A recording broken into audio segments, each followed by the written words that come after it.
Pisces! Capri said, and her tail slipped out to smack the back of her sister's head. The pink sea pony went even redder, flushing and bowing her head in embarrassment. Sorry, she's like that. Then the turquoise mare tapped her hoof ends together as she chewed on her bottom lip. But if you did decide to help the professor... I sighed and slipped from the tub, putting on my last 2 braces. Yeah, like I said, I'm thinking about it. And if my answer was no, then I'd better be well gone before giving it. What is the goddess's interest in blackjack? Your question is so simplistic that it makes one wonder why you would bother to waste the goddess's time with it. Our first interest is the interest that we have for all of ponykind, elevating and preserving all ponies through unity in the goddess. We know that through unity, ponykind will be transformed into a state of perfect being, suited to living in the wasteland. Once a hoofful of trivial complications are resolved, we will give a dream of all ponykind safe and prosperous future in us. However, we are also interested in blackjack for her capabilities and her determination. The goddess appreciates ponies of mettle and fortitude, and she has demonstrated that she excels in both areas. Despite her copious flaws, she has managed to preserve some tremendous odds, and yet seems to consider them quite ordinary. She seems hopelessly unaware that only a few ponies could face what she encounters daily and continue onward.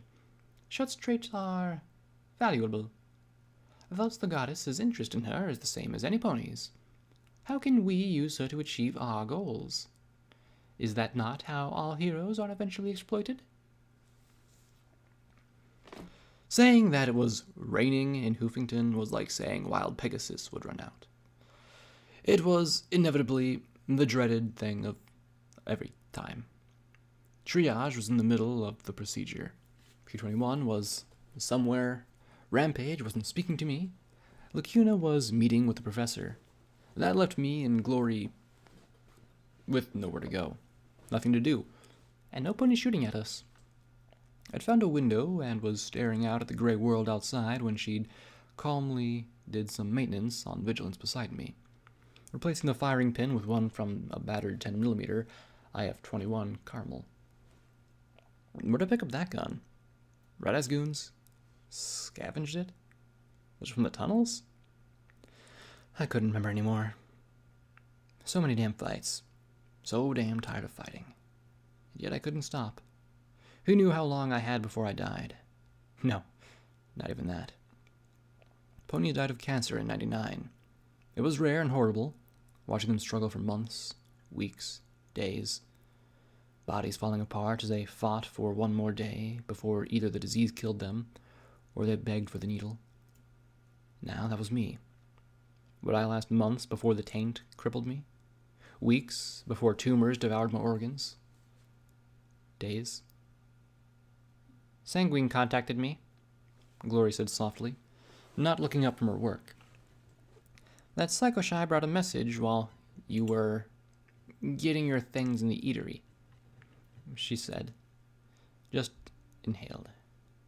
Her who's normally so sure dropped the firing pin from Carmel as she added quickly. Dusk and Lightning Dancer with me. She didn't try anything. I felt nothing. I thought nothing.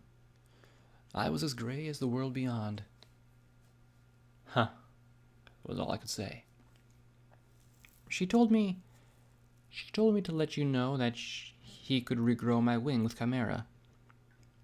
It was amazing how she could even keep her voice, how she fought to keep the tremble of desire to a minimum. And she said that he could clone you new organs, a new heart, lungs, all the parts of you that are failing? What could I say? What should I say? I listened to the drops as they hit the window. What could she say? What would she say? She sniffled softly. I want you to do it, Blackjack. I blinked. I didn't turn away. I stared into the reflection of my own eye, wondering if I could see my soul. I wondered if it was tainted too. But I know you shouldn't accept it, she said with another sniff as she nudged the pin into place with the tip of her hoof. She was so gentle like that, so careful. I could see her crying in my mind. Slow tears. I know he's a monster, that he'll do terrible things with Chimera, that he'll probably stab you in the back anyway before he helps you. I know it's the wrong thing. But she wanted it anyway. I wanted to do it for her. I did. I wanted it so much that it hurt inside. But we don't always get what we want, even when we deserve it. I sighed softly and dropped to my knees beside her. Now it was her turn to be held. The guns forgotten, she pressed her face to my shoulder and sobbed. I know it's wrong, but I want it so damn much. And that was all that needed to be said. All that could be said. And like the rain in Hoofington, tears would come. But eventually, the rain would end. The goddess would have a word, Lacuna said from the shadows of the hallway. I marveled at the sight. Could Glory have somehow made the action even smoother than when I'd first gotten it? You will pay attention to us. The goddess stomped her hoof firmly. I used to do the same thing when I was a filly. I didn't look away from the chamber. A lot of mechanical work had gone into this weapon. I heard the soft rasp of metal on metal, barely audible after being oiled. I wondered if this had been custom built for card trick. Slowly, I worked the slide back and forth. That rasp was still there. Go ahead, your deityness. We command that you turn over EC-1101 to the sanguine character. We have need of Chimera.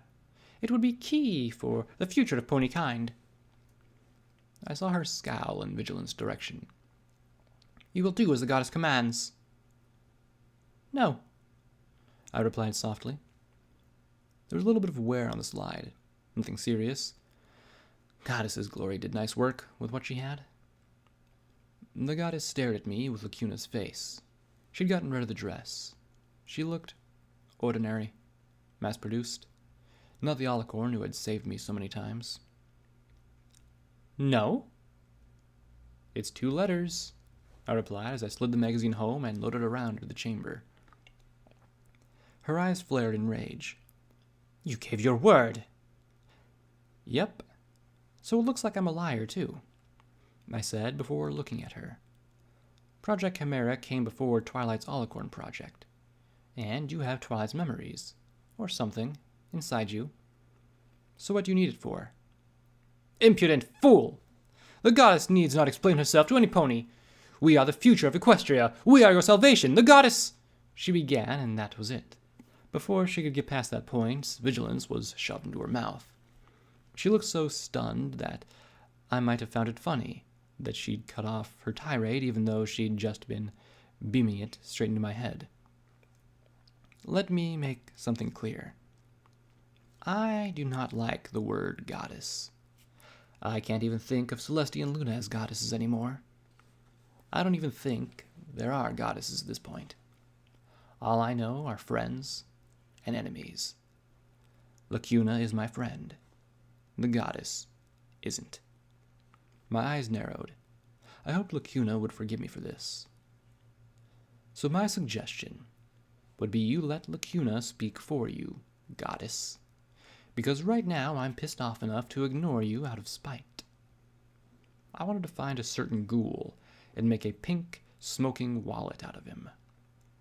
For a second, I was sure that I was going to have to pull the trigger. Then I saw the slight tensing around the eyes. That was more worry than indignation, and pulled the gun out of her mouth. I'm sorry, Lacuna, I said softly. I felt ashamed for doing that. She worked her jaw a moment before saying softly in my mind, It's all right, Blackjack. But as you said, the goddess is definitely not your friend. I sighed and looked at the rain creeping down the window panes. I don't like beings that think they're perfect, powerful, better. I spotted my reflection in Vigilant's polished silver plating. I know, I'm weak and powerless. I don't need some goddess rubbing it in. Lacuna was silent for a second and said, in a voice tinged with irony, "You have an odd understanding of the concept of weakness." I smiled slightly. How in Equestria did the goddess believe humility, restraint, and compassion were weaknesses? If the goddess had been Lacuna, Equestria would be flocking in droves to join Unity. No pony wanted to be a part of something that believed it was already better without them. "So why does she need Chimera?" "It's rather a simple problem in biology," she said softly. "You see, alicorns are biological female." I just blinked at her, not comprehending the problem. She elaborated delicately. "We require males to procreate."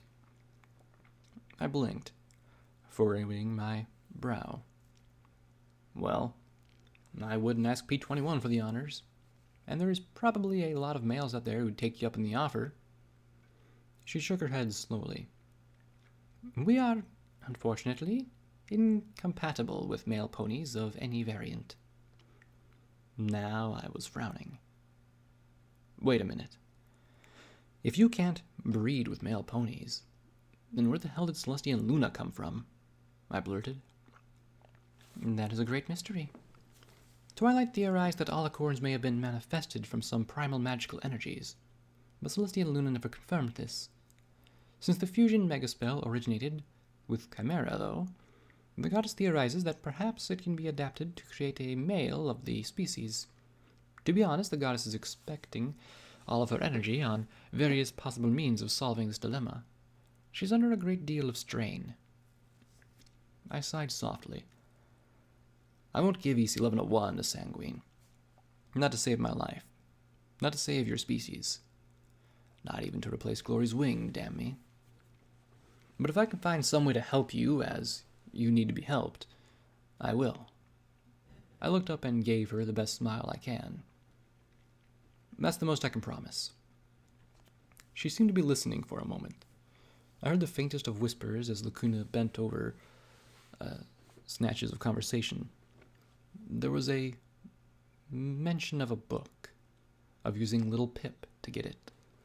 From the little bits I gathered, she was more intelligent and less stubborn than I. The name nagged at me. Where'd I hear it before? Finally, an agreement seemed to be reached, as Lacuna said. "The goddess is not happy, but she accepts your offer." "Good, because I honestly didn't know what I'd have to do otherwise." "Oh, it's simple. I would have teleported behind you, raised my shield, killed you with my magic, torn the pip-buck off your limb, and returned to Maripony," she said, quite matter-of-factly. "Of course, I promised you that I'd feel absolutely terrible about it afterwards." I chuckled softly. Couldn't get much more fair than that, could I?